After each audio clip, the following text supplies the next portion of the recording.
Hey guys, welcome back to my channel. It's Tiffany.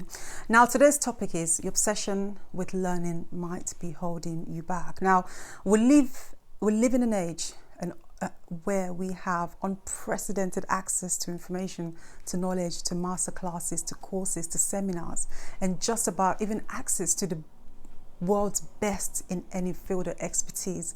And whilst that's quite exciting, I think learning can also become a form of procrastination. Now think about it in the context of COVID-19, where with lots of people have their jobs furloughed, their movement is restricted, so they're spending more time indoors. And with the lockdown, it comes with a sense of needing to be productive, needing to feel like we're actually making the most of the downtime. And whilst you look around as well and you realize that other people are learning about code, maybe other people are learning to code in 21 days, people are learning how to start a business in 15 days. It comes to the sense of a pressure to maybe keep up with the learning, keep up with the knowledge.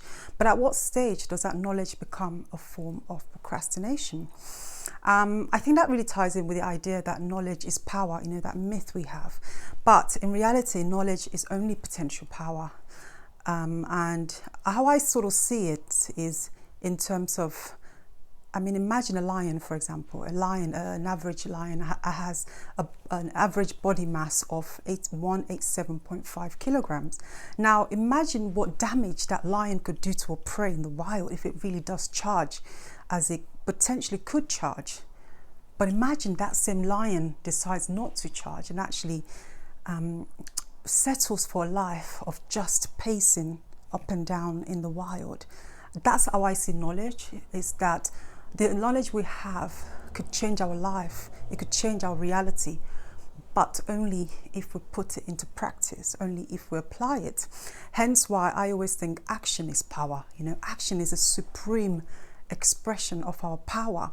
Even when it's small, even when it's a small action, even when it's in a perfect action, I think it's much more supreme than the greatness and the grand nature of our knowledge. And when you really think about it, you think, okay, how then do we move from a place of knowing to a place of doing? Two thoughts came to mind. One is, be motivated by the right reasons. If you live with the desire to be better than other people, or you're keeping a sort of a comparison metric, then your motivation will always fluctuate. Because, for example, I'll give you an example with my writing. I'll admit that there were times when I struggle with my writing, even though I love to write and I think I'm pretty good at writing. There are times when I'm too busy comparing my results to other writers, and I see them, sort of externally doing better than me, and I get demotivated and I want to stop for a while.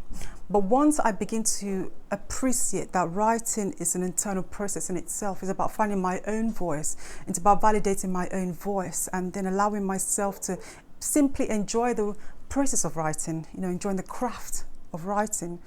I think that's a sense of freedom, and I think that comes with a sense of innate motivation, so that way I don't need someone to sort of give me a kick up the butt. I can just get on with it. I can get on with the writing in itself, and I can actually enjoy it without kind of focusing on the external results. And in that sense as well, I think procrastination often is a mask for our fears of not being enough or not being good enough.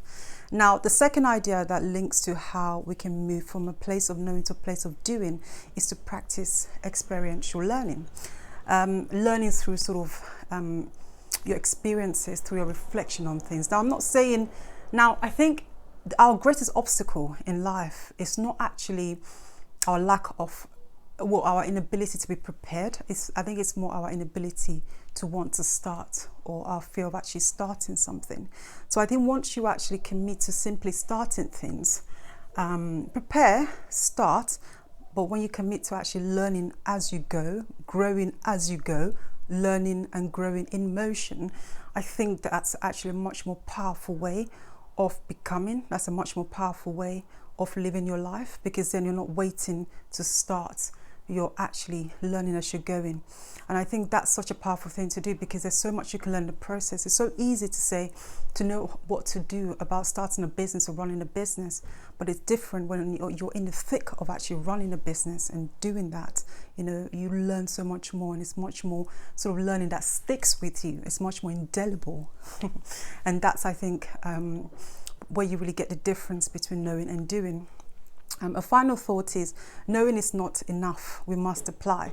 Willing is not enough, we must do. And that's a quote by a writer Johann Wolfgang van Goethe. So yeah, that's what I want to share with you guys today. I hope you guys enjoy that. And always remember that life rewards those who live intentionally. Goodbye.